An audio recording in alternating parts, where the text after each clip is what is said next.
Why does my stuff look like everybody else's? Why is the content that I'm making ununique?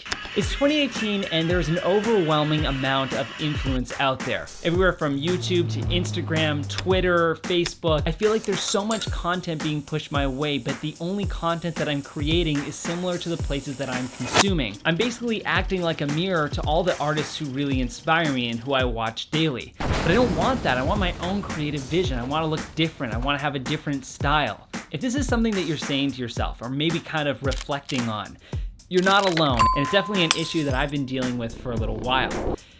Here's how I solved it. The first thing you need to do is to stop watching the content that you're consistently viewing, take that out of your daily diet, and start consuming new stuff. Okay, sounds good. If all you're watching is one type of flavor of videos, then that is all your content will ever amount to. Let's say I only watch Steven Spielberg movies. Daily, weekly, those are the only films that I'll ever see. Then my work will only reflect the work of Steven Spielberg's because that is my only education in creation. So therefore, we need to start consuming different content in order for that to reflect within our work.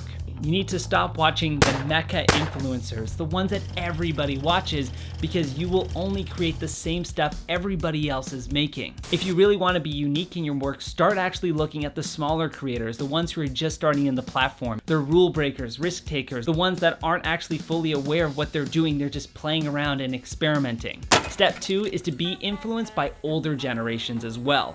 Take a look at films from the 90s, the 80s, the 70s, and even the 60s. Those are the ones that have some of the richest style and aren't being utilized as launch points for YouTube videos. Look at old 80s action movies and take some of the transitions that they utilize in there. Maybe there's a cool film look you can take from the 70s or some sort of narrative piece that the 60s has done.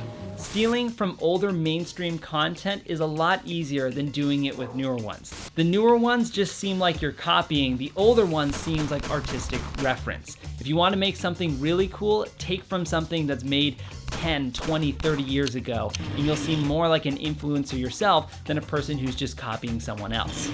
My third tip is to actually stop watching YouTube videos overall and start watching Vimeo movies. They are so artistically inspiring, it is nuts. Go on to Vimeo staff pick. I've included a bunch of short films in the description below that are crazy inspiring and stylistically just mind-boggling. Look at those movies, look at the weird art house, look at the abstract short films, look at the music videos that are just ridiculous because those are the ones that can really get the creative juices flowing. My fourth tip is to not overconsume. Overconsumption is the leading cause of lack of productivity. If you're watching content for hours and hours on end, that is now counterproductive rather than productive. You want to make sure that you have bite-sized content that you can watch, get inspired by, and then go out and recreate. But you're like, Zach, I don't want to copy these people, I want to be inspired by them. The fact that you're at least trying to recreate it will develop something new and different. You're gonna put in your new styles. And if you wanna try and mix it up and shake it up, then just put another style into the mix. That leads me to tip number 5 or 4. We'll call it tip number 6, just to be fair. Take two ideas and mesh them together. Some of the most successful concepts and ideas haven't been because they went with one mainstream concept. They took one mainstream, one side stream, and put them together.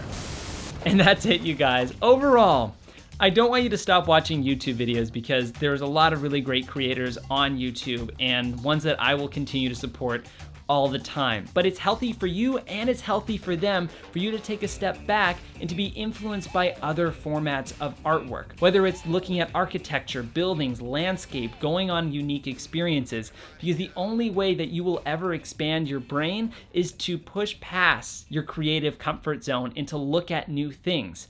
If all you're consuming is the same content, then that's all you'll ever be. Now, if you want to change things up and shake up the flavor but continue to watch YouTube videos, then stop looking at them as creative inspiration and look at them as inspiration for ambition. For me, I've always looked at YouTube videos to be inspired by, and I will continue to do that. Look at the creators who are doing daily videos, weekly videos, the ones that spend weeks and months and hours on end to make really incredible content. All I'm trying to say is if you feel like you're in the same boat of just making the same sort of YouTube style content, content, then take a step back away from it. Stop consuming the stuff that makes you feel comfortable and seek the weird, seek the different. Go onto different website platforms like Vimeo, like Short of the Week, like going to a museum or looking at nature, or staring at architecture, and get inspiration from that. Because I guarantee if you are an artist, you don't need other artists for influence. All you need is this.